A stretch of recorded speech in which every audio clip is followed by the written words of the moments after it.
Ciao a tutti, ho 48 anni, mi chiamo Alberto e utilizzo un impianto Sonnet da 4 anni. Allora, la più divertente in assoluto è se porto i capelli lunghi per nasconderlo. La risposta è no, i capelli lunghi li porto perché mi piace. E forse la più strana è se fa male, no? Se l'impianto dà fastidio. Anche la risposta è no, perché sennò non lo porterei. Quindi più che altro sono domande legate a curiosità, barra forse preconcetti sull'impianto.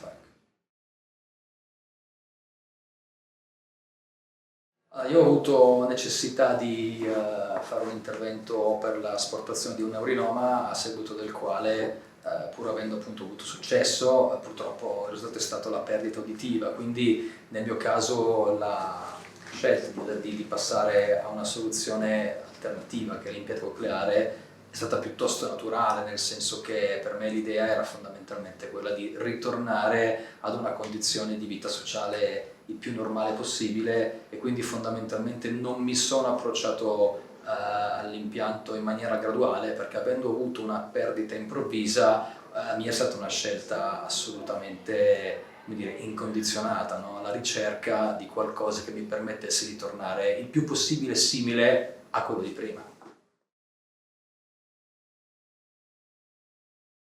Ma è una vita normale, nel senso che io vivo, come dire, con i ritmi di una persona che lavora, quindi abbastanza frenetici, sempre il cellulare, persone che mi parlano, quindi fondamentalmente per me la vita è la vita di una persona perfettamente integrata. Grazie all'impianto sono arrivato a una condizione di vita che avevo perso. Quindi da un primo punto di vista, da un primo aspetto, il fatto di poter restituire a qualcuno un po' di serenità nel fare una scelta che può veramente migliorare la vita, per me è essenziale.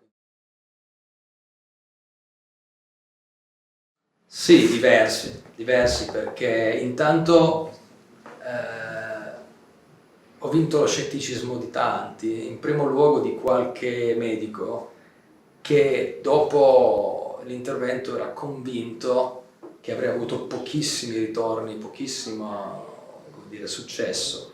Invece in realtà fin da quando mi hanno attivato il fatto di sentire quel beep beep nella testa, no? Il primo click è stata, come dire, il rompere il primo muro. Dopodiché ogni volta che mi sono trovato a contatto con rumori, con suoni, che pensavo di non sentire più il vento quando mi è capitato di andare in spiaggia, oppure la cosa più bella in assoluto, mi è capitato di passare vicino a una fontana e di fare proprio il gesto di dire stacco la calamita, io la fontana non la sento, riattacco la calamita e lì bella presente. Quindi, come dire, il capire che questo affare, chiamiamolo in maniera molto, come dire, colloquiale, è veramente diventato un pezzo di me.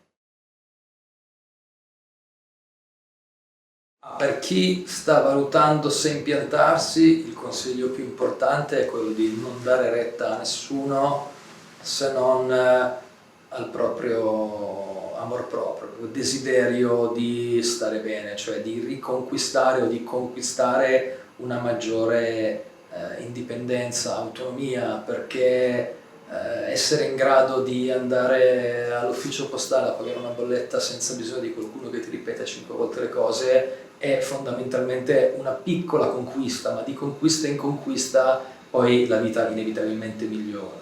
Quindi non dar retta alla paura, non dar retta come dire, al desiderio di fermarsi, ma all'obiettivo che si cerca di raggiungere.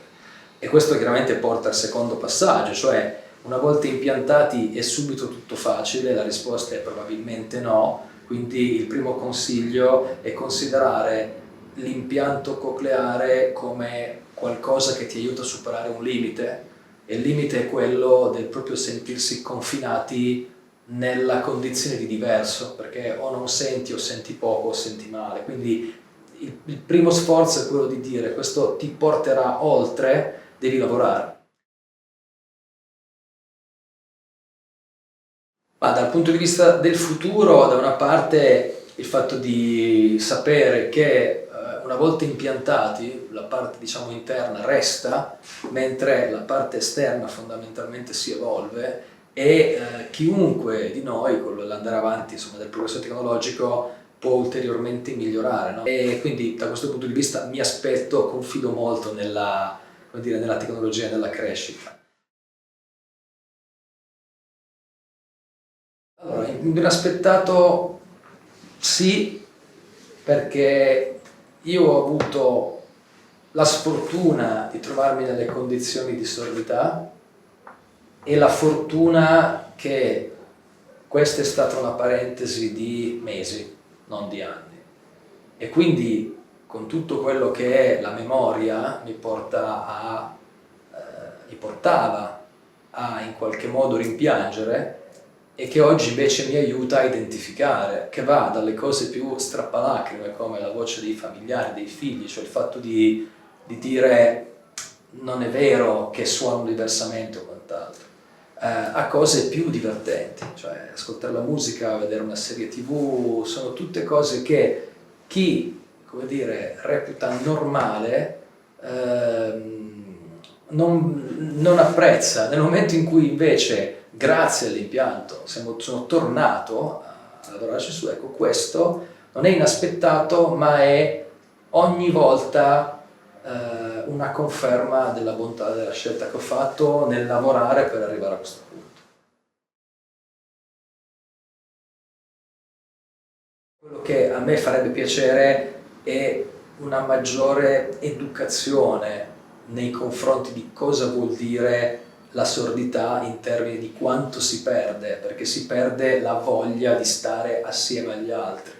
Quindi se ci fosse maggiore capacità di accoglienza è probabile che anche la qualità della vita migliorerebbe, fermo restando che a mio parere il rifiuto da parte di chi non sente di tutto quello che può essere l'aiuto, la protesi d'impianto eccetera, non è corretto, perché la qualità della vita migliora davvero, quindi ci deve essere reciproco impegno, però per chi sente dare una mano a chi non sente a sentirsi comunque accolto è un passaggio fondamentale.